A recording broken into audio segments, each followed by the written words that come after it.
Doutor Berkelli, olha, nós vamos começar, né? Porque a gente tem uma hora e o Instagram é assim. Quando dá os 60 minutos, ele não dá tchau, ele corta. Ele corta. Então, doutor Berkelli, primeiro eu gostaria de saber, antes da gente começar, porque nós recebemos muitas perguntas. Então, como o senhor me disse, o senhor faz questão de responder as perguntas, nós temos um tempo curto entre responder todas as perguntas e o senhor poder explicar sobre essa doença, essa patologia que é, pelo que eu vi, muito séria e que é confundida e às vezes pode ser tratada de forma errada, né, doutor Berkelli? Com certeza, Regina. É uma doença que o clínico, em geral, o médico clínico, ele não vai entender como que é o tratamento, né? Vai até se assustar com determinados medicamentos que a gente usa, tá? E se for tratar com uma dor de cabeça normal, essa dor não vai passar, né? Porque é outro tipo de dor, né? O que é a neuralgia do trigêmeo? Bom, a neuralgia do trigêmeo ela é caracterizada com dores de forte intensidade, lancinantes, como se fossem choque, né?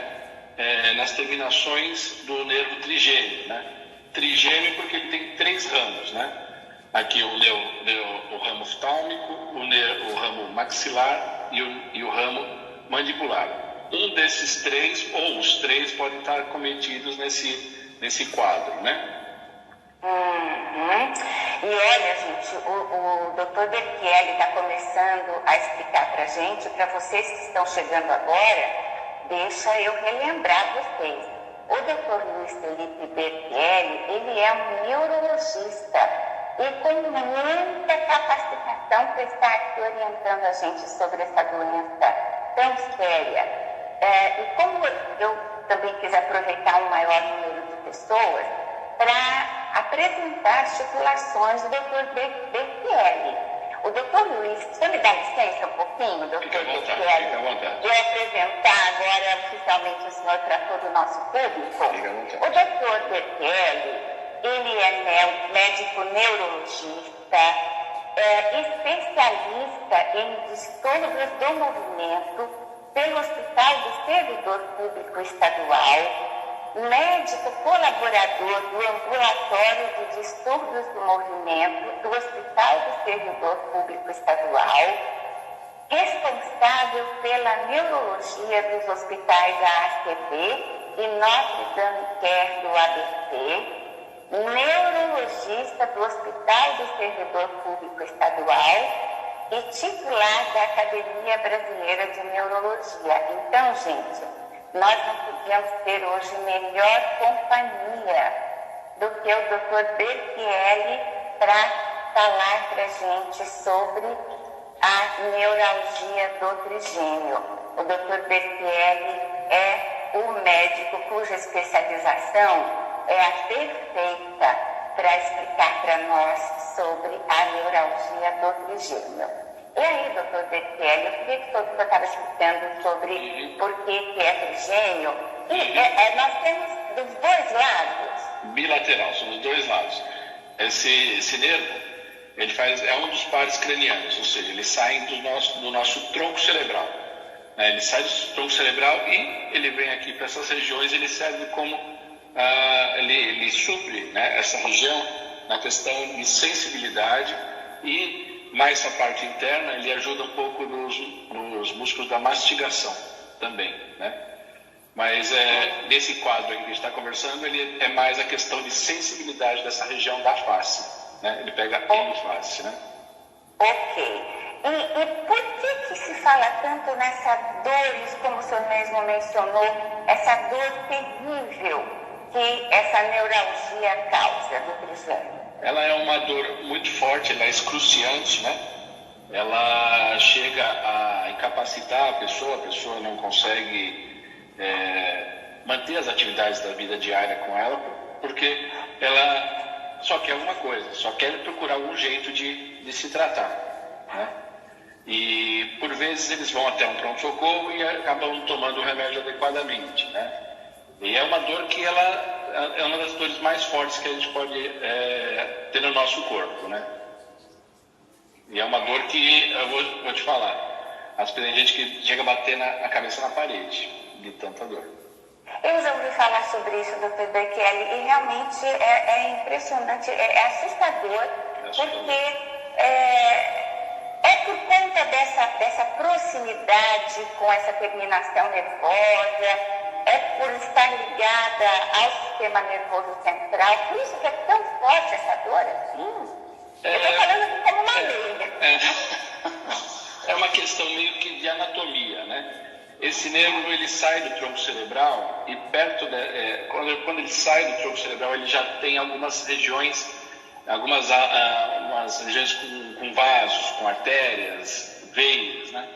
Que ao longo do nosso tempo, do nosso envelhecimento, elas podem se tornar, como é que a gente fala que ela está mais tortuosa, né? Porque a gente tem pressão alta, colesterol, aterosclerose. E aí o nosso sangue, ele começa a procurar alguns caminhos e fica tortuoso esse vaso. Muito bem, tem algumas vezes que esse vaso cavalga o nervo. O nervo está aqui, o vaso vem para cá, só que o nervo, ele pode ser uma artéria, e a artéria, quando está batendo no nosso coração, ela bate junto. Então, ele fica estimulando esse nervo. Fica estimulando, e isso fica... A pessoa tem surtos e surtos de dor, né? Porque por ser um nervo sensitivo, ele está sendo estimulado. Só que ele é estimulado de maneira errada, né? E interpretado como dor, né?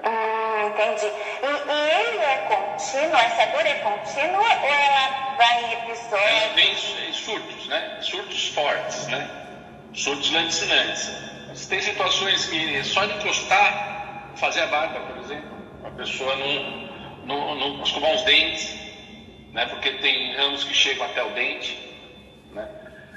São sensações de toque que anteriormente não causavam dor, elas vão causar dor numa situação dessa, né? No pronto atendimento, normalmente não se consegue diagnosticar que é uma neuralgia do gênero? Olha, a gente tem vezes que o clínico em geral não vai conhecer os detalhes, né, dessa doença, né? E daí, por vezes, se for tratar como uma dor de cabeça geral, uma enxaqueca, por exemplo, você vai dar uma dipirona, um anti-inflamatório, um corticoide, nesse quadro, nessa situação, não vai ter efeito, não vai dar um efeito que a gente espera, um efeito de alívio dessa dor, né? E a pessoa continua com dor, e aí a sua orientação... Nesses quadros, né, os medicamentos que a gente usa, por ser uma dor neuropática, ou seja, é uma dor que é causada por uma alteração direta no nervo, né? A gente geralmente lança a mão de anticonvulsivantes para o tratamento dessa dor, como carbamazepina, oxcarbamazepina. Esses medicamentos, eles diminuem as descargas, né, que esse nervo faz, descargas elétricas que esse nervo propicia, né?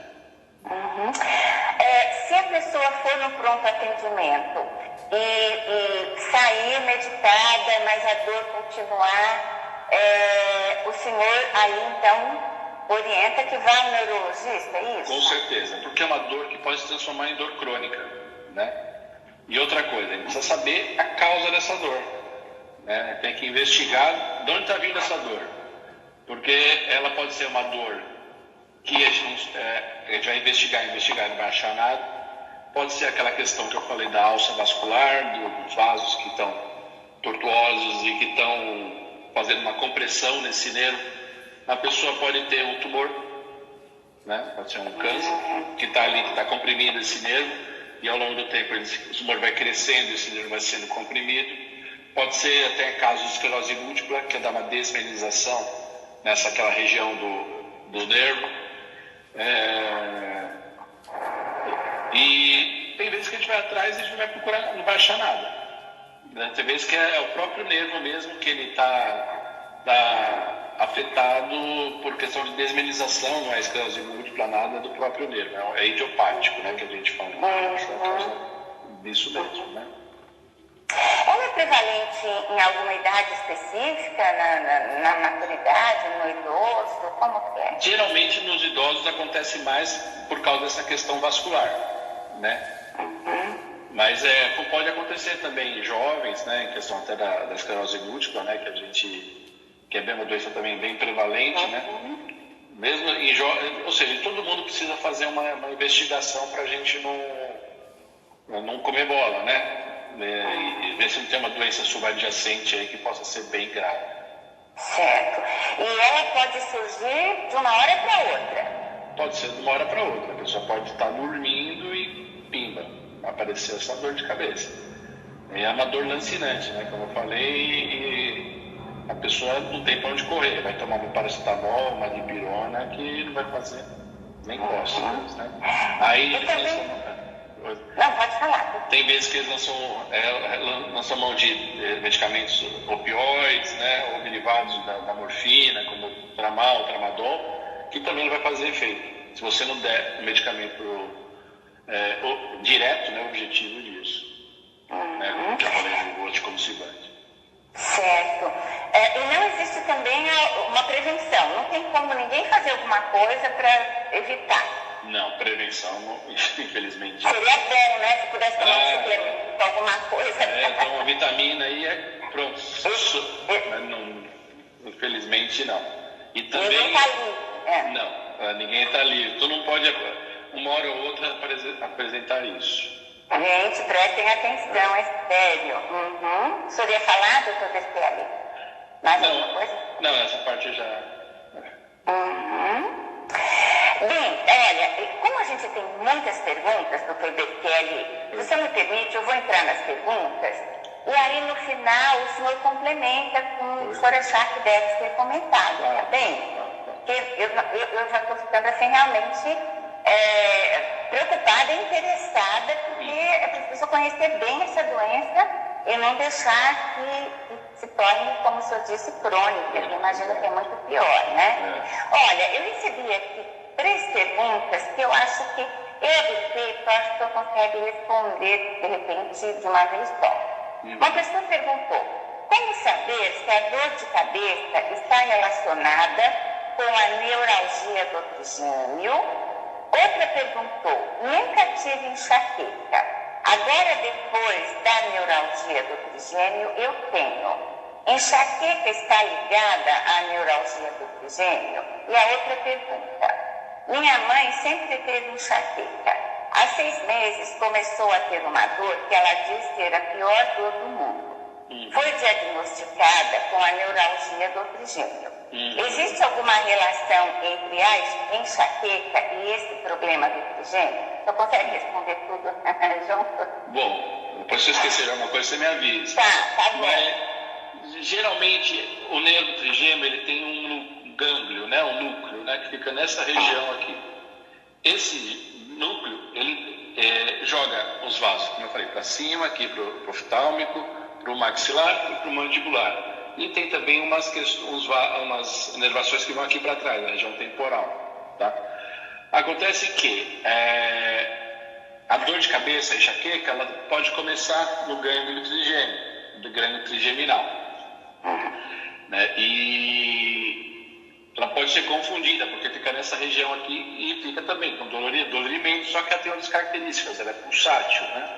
Ela tem foto e fonofobia, náuseas e vômitos. Isso da enxaqueca. A neuralgia do trigêmeo, geralmente, ela, como eu falei, ela começa já no tronco cerebral. Ela sai do tronco cerebral e aí chega nesse gânglio, e do gânglio que ele se espalha para cá. Então, geralmente não tem relação. Uma coisa é uma coisa, outra coisa é outra. É outra coisa.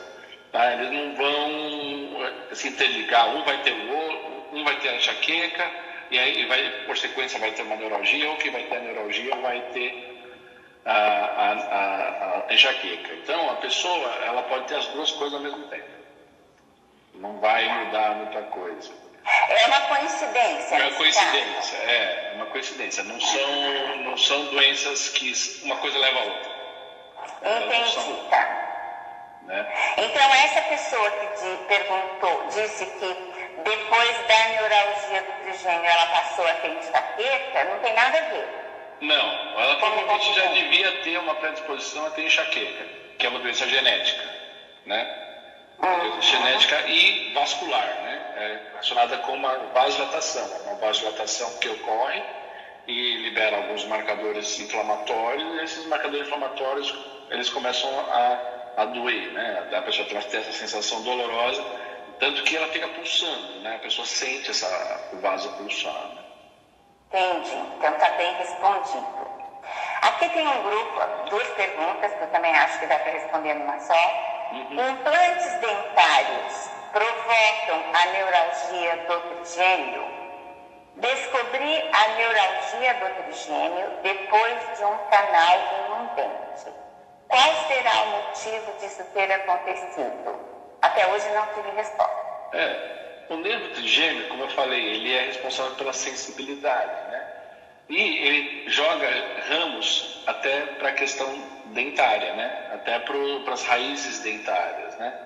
E, de repente, quando a pessoa faz uma extração dentária ou um tratamento dentário e o nervo fica exposto, esse nervo é um ramo do nervo trigêmeo. E tem que lembrar que o nervo é que nem um cabo elétrico, né? Onde você estimula, ele vai soltar uma corrente para o outro lado. Entendeu? Então, se você estimular de um lado, você pode ter uma dor relacionada a isso também, né? E aí, já sendo mão dessas medicações, a gente pode melhorar um pouco aí esses quadros de neuralgia, até por causa dos odontológicos. Ok, então existe condição, eventualmente num tratamento odontológico, surgindo a dor do trigêmeo, existe uma forma de... Isso, quando o nervo ele começa a ficar exposto, né, em alguma situação, né? Ok. Agora uma pergunta isolada. Quando existe a enxaqueca e a neuralgia do trigêmeo juntos, o tratamento é o mesmo ou tem de tratar os 2 problemas de formas diferentes? E existe cura para ele? Nenhum dos 2 tem cura. Os 2 têm tratamento, né? Como eu falei, né? Para melhorar a questão da neuralgia trigêmea, a gente precisa lançar a mão dos anticonvulsivantes, né? Os mais eficazes são carbamazepina, oxcarbazepina, gabapentina, pregabalina, né? São medicamentos que a gente não costuma usar rotineiramente para a questão da enxaqueca, né? Para enxaqueca, a gente pode usar também beta-bloqueadores, pode usar, isso na questão da prevenção, né? Profilática, né? Para uma profilaxia, não é tratamento agudo, né? A gente pode usar também anticonvulsivantes, só que outras classes de anticonvulsivantes, como ácido valproico, como topiramato, né? E pode usar também beta-bloqueadores, são remédios para pressão arterial, pode usar antivertiginosos, que é a sinnarizina, pode usar até antidepressivos, né, como a amitriptilina, a nortriptilina, né, que não são medicamentos tão indicados para a questão da neuralgia trigêmea. Porventura, se a pessoa estiver tomando um topiramato, né, uma dose boa, né, 100 a 200 miligramas, de repente isso pode dar uma aliviada na neuralgia trigêmea, né, mas não que seja o que a gente chama de padrão ouro, que é o medicamento ideal para você tratar determinada doença, né? Então, uma vez desenvolvidas essas doenças, a enxaqueca ou a neuralgia do trigêmeo, é só controle, é possível reduzir a dor, mas não tem cura. A questão, por exemplo, se você porventura achar um tumor e fizer uma cirurgia de ressecção desse tumor, aí a gente pode falar que vai, entre aspas, teoricamente acabar com a dor, mas pode ainda continuar a ter dor de cabeça, dor da neuralgia, ou neuralgia do trigêmeo, né? Por exemplo, se tem uma alça vascular, pode até lançar mão de um procedimento cirúrgico, de colocar uma espuma, né? Um material espumoso lá que vai afastar o nervo a alça vascular do nervo. E isso pode dar uma aliviada. Só que há relatos que isso seja temporário, que logo a pessoa perde essa cirurgia em tempos, entendeu? Então, hoje em dia, cada vez mais a gente está utilizando apenas tratamento medicamentoso, tratamento clínico, menos invasivo possível, né? Para evitar complicações que possam levar porque é micro, né? Uma cirurgia micro, e até chegar lá, muitas estruturas a gente está precisando afastar, e a gente deixa de lado isso. Entendo. Melhor, menos invasão, menos invasivo. Hoje em dia é uma tendência, né? Outra pergunta. Pois não. Uma situação que provoca estresse e emoção intensa desencadeia a neuralgia do trigêmeo? Não. Essa parte aí, eu pensaria mais do que nessa pergunta, na questão como a pessoa está com uma questão emocional abalada, ela pode mudar a sensação da dor dela. Ela está sentindo, ou até potencializando uma dor que não seja tão grande, entendeu? Não que isso tenha algum substrato estrutural que justifique essa dor. Entendo.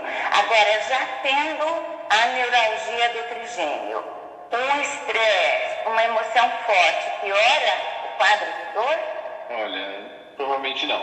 Isso aí, a pessoa pode ter...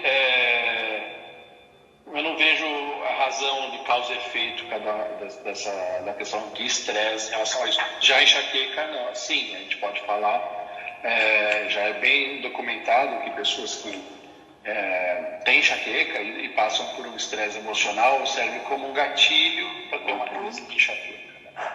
Certo. Super esclarecedor. Muito bom. Outra pergunta. A dor conhecida como migrânia vestibular tem relação com o nervo trigêmeo? Não. O próprio nome já diz. A pessoa tem uma relação com o nervo vestíbulo coclear, né? Por que é vestibular? Porque a pessoa tem uma enxaqueca que ela vê tudo rodar.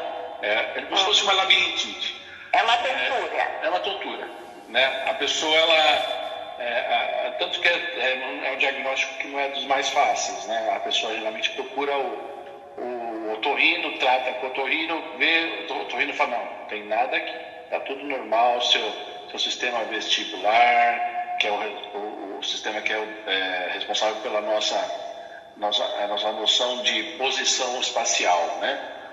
Aí investiga, faz teste autoneurológico, dá tudo normal, faz ressonância, dá tudo normal. Aí você vai tentar esmiuçar um pouco mais, a gente vê pela história, pelo que a pessoa conta, que a gente acha, e ela fecha o diagnóstico, né? Por história de uma migrânia vestibular. E aí, no final das contas, tratando a migrânia em si, que é a enxaqueca, a pessoa já melhora a questão dessa tontura aí, que na verdade é secundária, né? Então as pessoas realmente confundem muito a neuralgia do trigêmeo e a relação com a migrânia, a enxaqueca, dor de cabeça. Confundem. Como por ser uma doença que por vezes a gente não acha nada nos exames, né? Tal qual a enxaqueca, tal qual a neuralgia do trigêmeo, as pessoas elas ficam meio na dúvida do que está tendo, né? Mesmo médicos assim não especialistas, né? Então eu imagino que agora está sendo esclarecida aí uma grande dúvida, né, de parte da população, pelo menos o pessoal que está aqui com a gente. Bem, fizeram essa pergunta, eu já até imagino que você vai responder, mas eu vou fazer. Bom, eu não sei, né? A relação entre cervicalgia e dor unilateral na cabeça? Não tem nada com a neuralgia. Cervicalgia e dor unilateral na cabeça. A relação? Ela colocou a relação entre cervicalgia e dor unilateral na cabeça. Dor unilateral na cabeça é enxaqueca.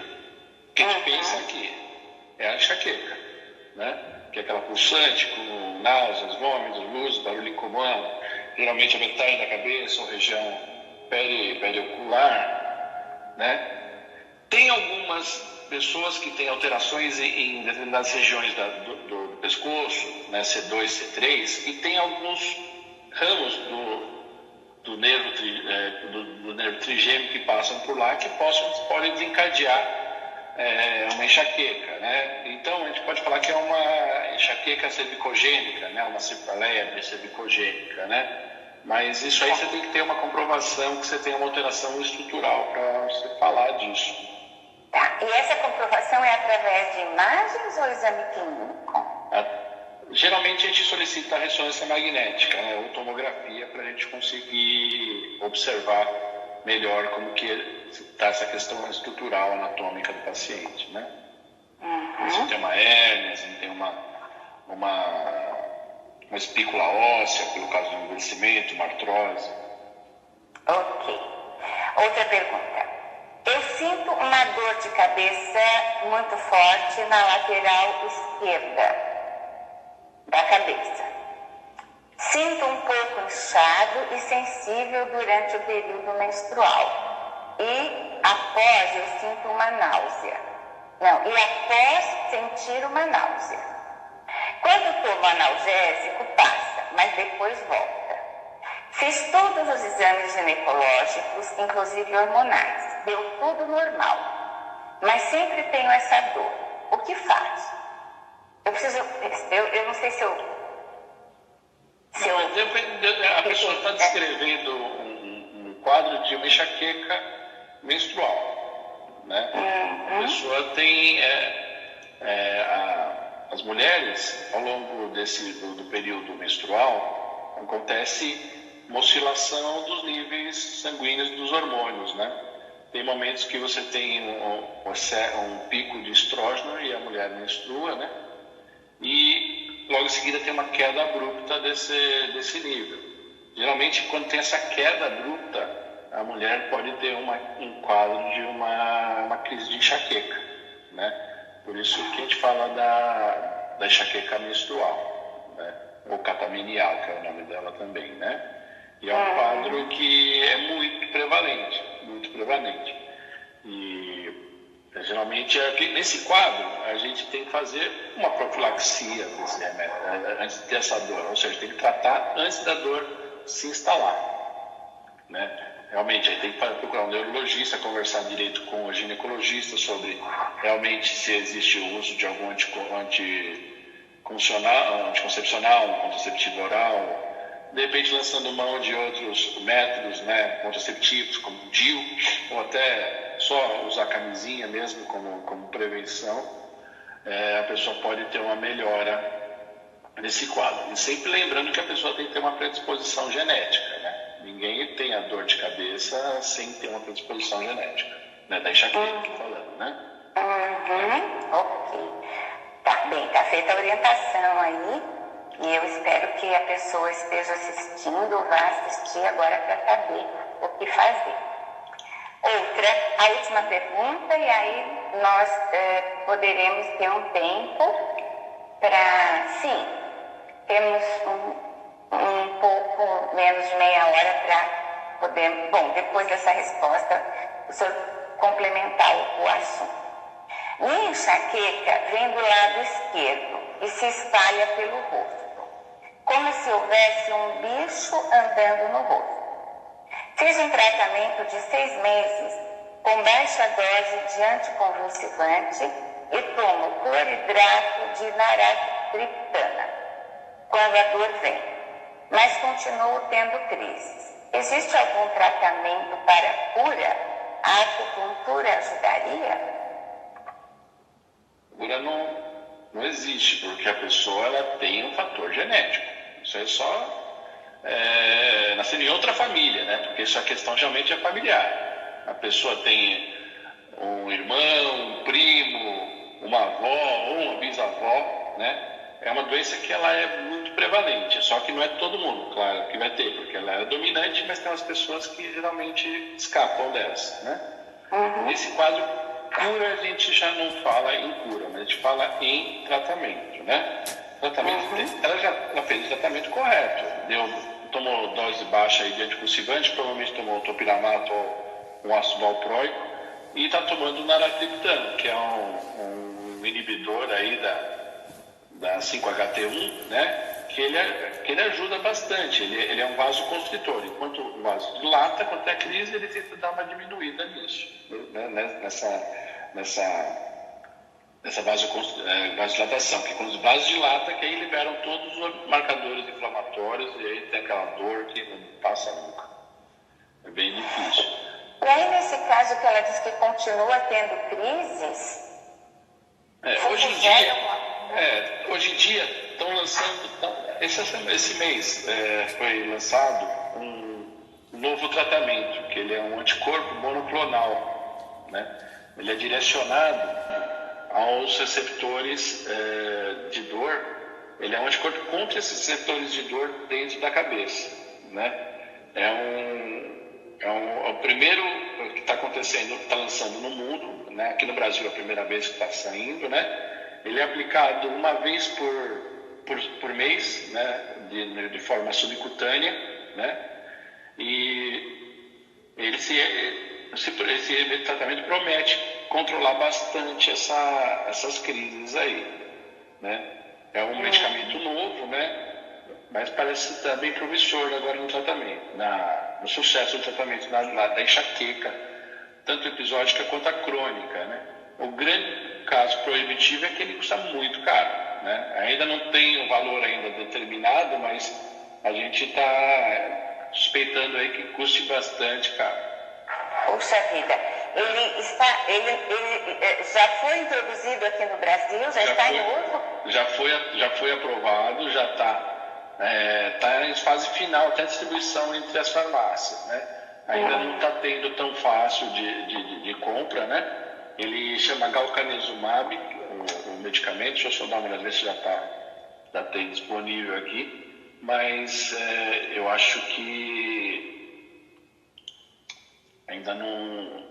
Não, ele ainda não está disponível, não. Teve evento de lançamento, tudo, mas ainda não. E ele é aplicado mensalmente por quem, doutor Becker? A própria pessoa.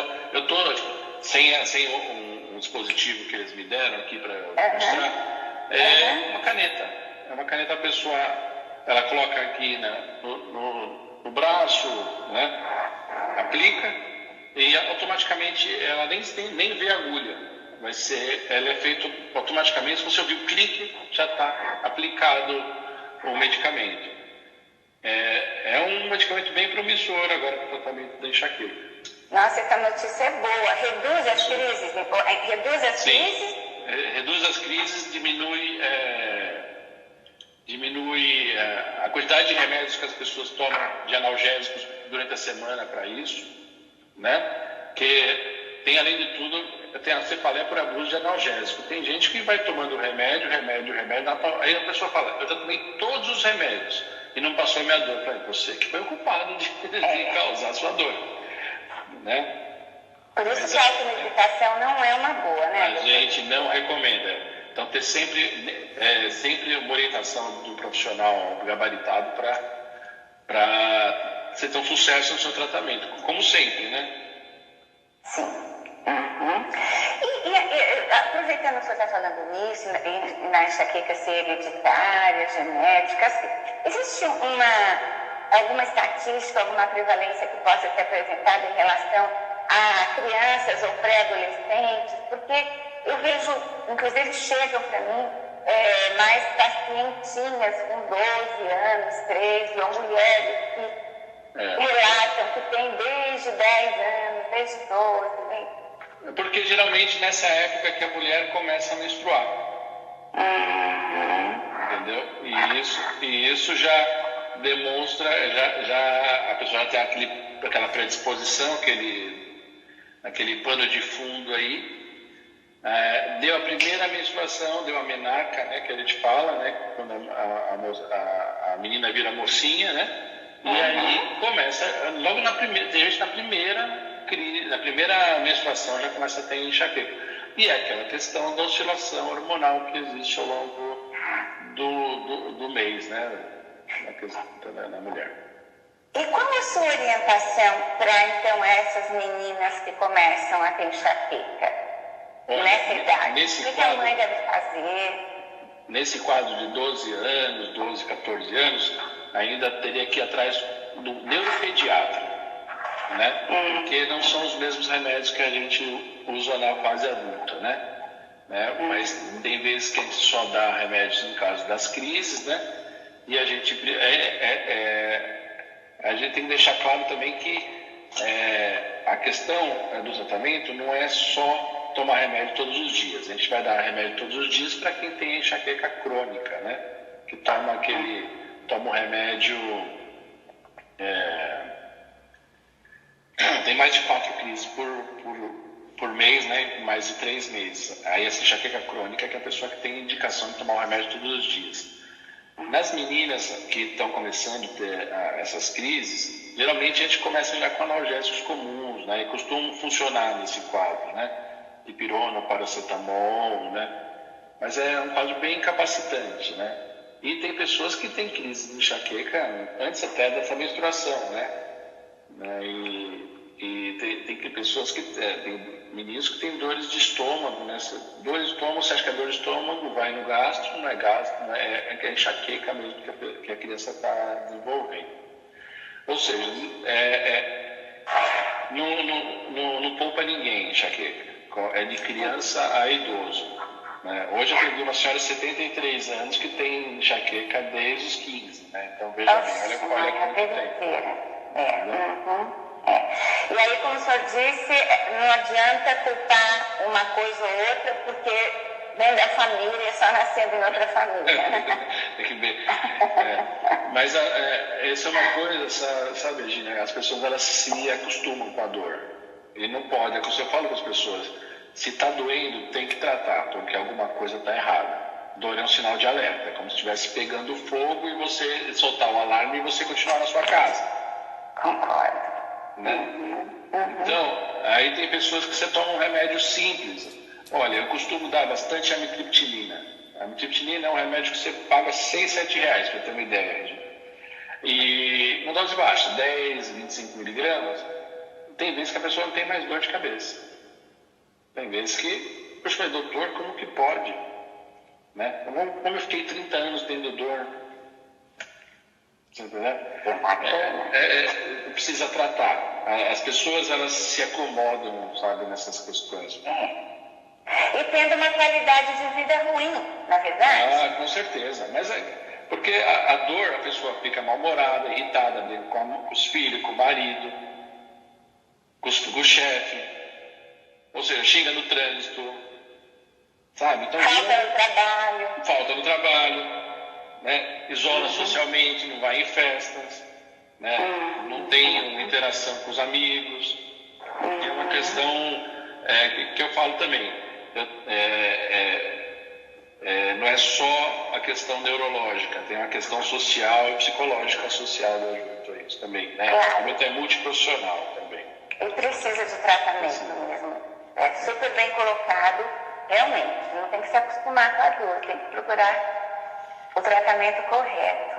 Deixa eu ver aqui, doutor Bertelli, porque as perguntas terminaram e nós temos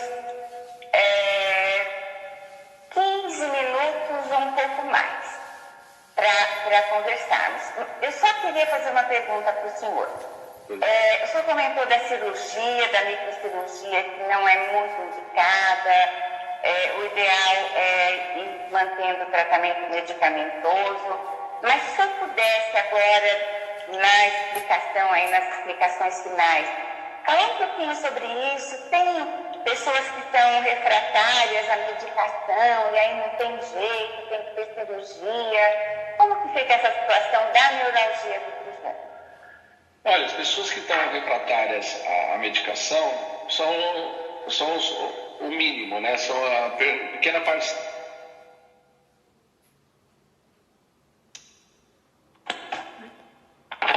Nessa questão, tá? Que bom. E aí a gente geralmente manda para o neurocirurgião. A gente manda para o neurocirurgião, ele vai avaliar o risco-benefício, como qualquer cirurgia, né?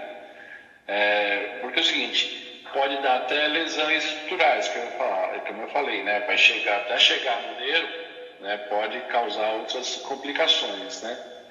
Tem vezes que a gente pode lançar a mão da toxina botulínica, né? Que é o Botox, né? Que é um medicamento que a gente consegue usar para enxaqueca crônica também. E por vezes, a gente lançando mão, dá para utilizar para neuralgia do trigêmeo, né? E são casos mais excepcionais, né? Mas, como eu falei, né? A questão aí da cirurgia, né? É uma cirurgia ablativa, né? Ela vai pegar, ela vai, entre aspas, queimar o nervo. E a pessoa pode perder a sensibilidade também da região, né? Tem bloqueios de nervo que podem ser feitos também com anestésicos, né? Como eu falei, tanto o Botox quanto esse bloqueio anestésico são temporários, né? A pessoa precisa ficar fazendo aplicações periódicas para manter uma qualidade do efeito do tratamento. Mas isso aí é uma coisa que também não é garantia de nada, né? A pessoa pode continuar tendo dor ainda sem parar. Então, o Botox e o bloqueio não garantem sucesso. Pode dar certo ou não? Não pode ou não, exatamente. Né? A gente faz os testes, tenta, né, fazer essa aplicação com Botox, mas na minha opinião, modesta opinião, eu acho que o medicamento ele é muito mais eficaz em relação a isso, e a questão do preço também, né? A toxina botulínica é muito caro, né? Um frasquinho do Botox na média de R$1.000, R$1.500. E tem que ser feito a cada 3 meses, 3 a 6 meses. Então, hoje em dia a gente precisa ver, nós já está num país que não é um país de ricos, né? De milionários, né? E esse tipo de tratamento também não é coberto por operadoras de saúde. Isso que eu ia perguntar, não cobrem. Não é coberto por operadoras de saúde. Tem vezes que o pessoal faz uma judicialização disso, né? Vai atrás de advogado e conversa e tal. Mas o Botox não é liberado, pra você ter uma ideia, né? É bem indicado, já tem comprovação científica, tudo, mas a ANS não está no rol deles a liberação disso, né? É difícil. E a neuralgia do trigêmeo, ela aparece em crianças também? Olha, geralmente não. Ela pode acontecer só em casos, por exemplo, só se a criança tiver um tumor. Ela está tendo um tumor, que é uma questão dessa. A questão que é a mais comum, que é 70%, 80%, que é o vascular, não costuma aparecer na criança, não. Certo. Eu não lembro desculpa, eu não lembro. A neuralgia do trigêmeo, ela também é hereditária, genética ou não? Ela tem a etiologia, né, da neuralgia do trigêmeo, ela pode ser vascular, que eu falei que é por causa do envelhecimento, pode causar uma alça vascular e ela fazer um cavalgamento no nervo, e esse cavalgamento estimular esse nervo, né, que é aquele quadro compressivo. Pode ser uma questão de uma compressão extrínseca, né, pelo tumor, ou por um cisto, ou algum abscesso, alguma coisa que a pessoa tenha, né?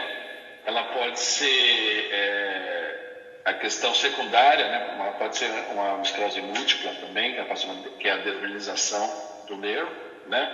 Ou a gente não achar a causa, né? De acordo com isso, né? A gente chama de idiopática, né? A gente não acha a causa. Pode não saber como fugir. Pode investigar e não achar nada. Exames de imagem mostram? A gente pode medir uma ressonância, uma angiorressonância, né?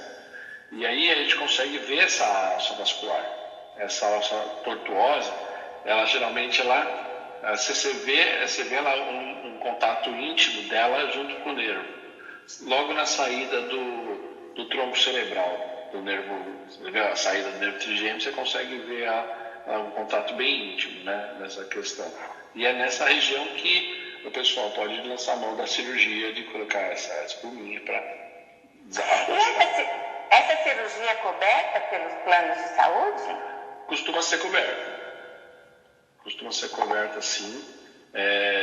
Tem que estar bem justificado para que a pessoa tem que ter uma refratariedade ao tratamento medicamentoso, né? E a pessoa tem que ter uma boa indicação disso, tem que ter condições clínicas de ser submetidas a uma neurocirurgia, né?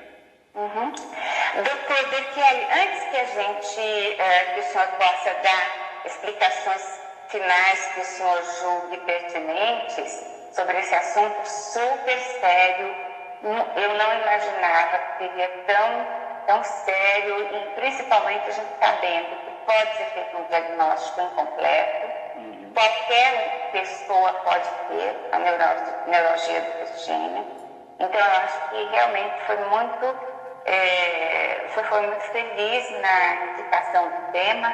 Eu acho muito proveitoso para todo mundo. Inclusive, eu convido quem estiver assistindo aqui que chame amigos, parentes para assistir essa live, essa entrevista que vai ficar 24 horas, né, aqui no Instagram, para poder saber como que é a doença, os tratamentos, enfim. Eu acho que vale a pena chamar o pessoal conhecido para assistir. Doutor Berchielli, eu gostaria que o senhor dissesse onde que o senhor pode, para as pessoas que quiserem marcar com o senhor uma consulta, uma orientação, tem um site, um telefone, o senhor tem aqui, eu vou até escrever aqui enquanto o senhor fala, nos comentários,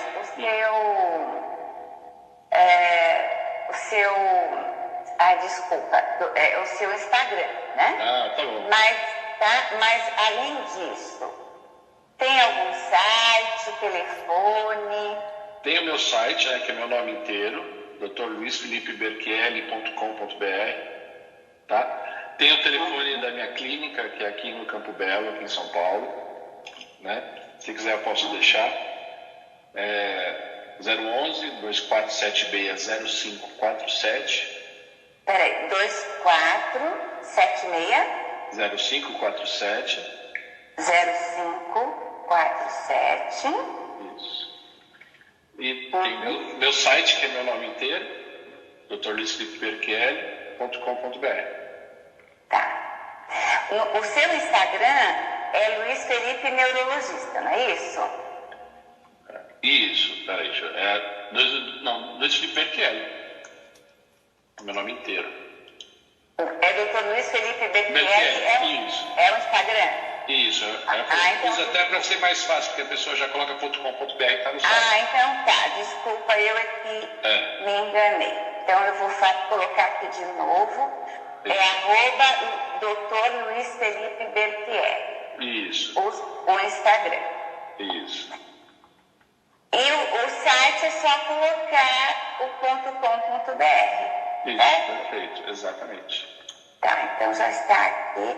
Vocês esqueçam o outro @Dr. Luiz que eu coloquei ali em cima, que foi errado. Me desculpem. Pronto. Então já está o telefone, Dr. Luiz Felipe Berchielli, o Instagram. E o site, que é drluisfelipeberchielli.com.br, certo? Certo. Eu tenho o Facebook também, que é a mesma coisa, né? Dr. Luiz Felipe Berchielli, é o Facebook. Isso. Tem Instagram, Facebook e site. Tudo fácil, tá bem. Mesma coisa. Muito bem. Dr. Berchielli, então agora nós temos uns 5 minutos, eu acho que uns 7 minutos, para o senhor complementar aqui esse assunto super importante para nós. Bom, a questão do neuralgia trigêmeo é bom todo mundo conheça, né? Porque sempre alguém vai ter algum conhecido que vai ter essa dor, né? Minha avó teve, entendeu? Aí você chega, algum pai de algum com conhecido vai ter, e nisso geralmente as pessoas vão pulando de galho em galho, eles vão no pronto-socorro, aí vai lá, toma um remédio, dá aquele alívio parcial, chega em casa, dá aquela dormidinha, 3 dias depois volta aquela dor forte, entendeu? E geralmente não está indicado, não está bem diagnosticado. Então, o que eu deixo bem claro é que precisa a gente investigar a causa, diagnosticar adequadamente e tratar adequadamente, para a gente ter uma qualidade de vida melhor, tá? E descartar também que possa ter alguns outros casos mais graves associados a isso, né? Ficar sempre de olho nisso. Não é tão banal, né? Não é tão banal, não é uma dorzinha que você toma uma dipirona e passa, né? É uma dorzinha um pouquinho mais excruciante, né? Parece é um choque bem importante que as pessoas apresentam, né? Quanto tempo dura a crise? Tem vezes que de minutos a horas até, né? Tem pessoas que... Horas. A minha cunhada tem essa neuralgia trigêmea, ela teve uma crise que a gente teve que internar, ficou dias internada tomando remédio para dor. Dias internados para tomando remédio para dor. Remédios na veia, remédios anticonvulsivantes, sedativos até, tem vezes que teve lançado o nome de sedativos. Investigamos de cabo a rabo, não achamos nada. Exame de ressonância, e ela ficou classificada naquela questão que a gente chama de idiopática. A gente não acha a causa dessa situação. E ela já tinha tido dor antes ou não? Essa dor do trigêmeo? Abriu esse quadro. Abriu com 30 e poucos anos. 33, 34 anos, né? Gente! Mas não é fácil, não.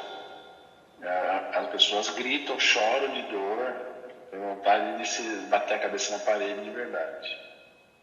Bem complicado. E se começou a ter dor, essa dor já percebeu que a coisa é feia. E é uma dor em choque, né? Lembrar que é uma dor em choque, né? Parece que é um dedo na tomada, né? Porque ela está sendo estimulada, né? Que é bem dor neuronal, é bem essa coisa do choque, bem né? E se correr e tiver uma medicação rápida, é melhor essa possibilidade de não intensificar muito? Quanto mais cedo se trata, melhor, qualquer tipo de dor, né? Qualquer tipo de dor é mais fácil você ir atrás de tratar. A gente sempre pede que vá do pronto-socorro, né? Geralmente um pronto-socorro onde tenha um neurologista de plantão, né? Para conseguir ter um melhor tratamento, né? O mais adequado para conseguir aliviar essas crises aí, né? Super importante. Os pronto-atendimentos normalmente têm neurologista de plantão? Alguns hospitais já têm neurologista de plantão na própria pronto-socorro, né? Passa pela enfermagem, a enfermagem faz uma triagem básica e direciona para o neurologista, né?